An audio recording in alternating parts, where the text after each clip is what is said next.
أصحاب الجنة اليوم في شغل فاكهون هم وأزواجهم في ظلال على الأرائك متكئون لهم فيها فاكهة ولهم ما يدعون سلام قولا من رب رحيم وامتازوا اليوم أيها المجرمون ألم أعهد إليكم يا بني آدم ألا تعبدوا الشيطان إنه لكم عدو مبين وأن اعبدوني هذا صراط مستقيم ولقد أضل منكم جبلا كثيرا أفلم تكونوا تعقلون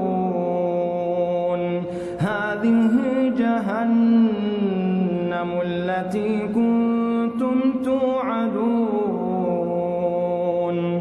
اصلوها اليوم بما كنتم تكفرون اليوم نختم على أفواههم وتكلمنا أيديهم وتشهد أرجلهم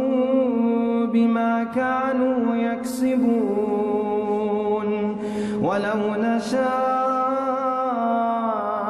لطمسنا على أعينهم فاستبقوا الصراط فأنى يبصرون ولو نشاء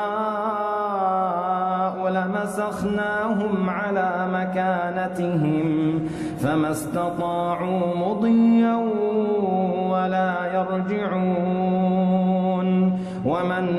نعمره ننكسه في الخلق أفلا يعقلون وما علمناه الشعر وما ينبغي له إن هو إلا ذكر وقرآن مبين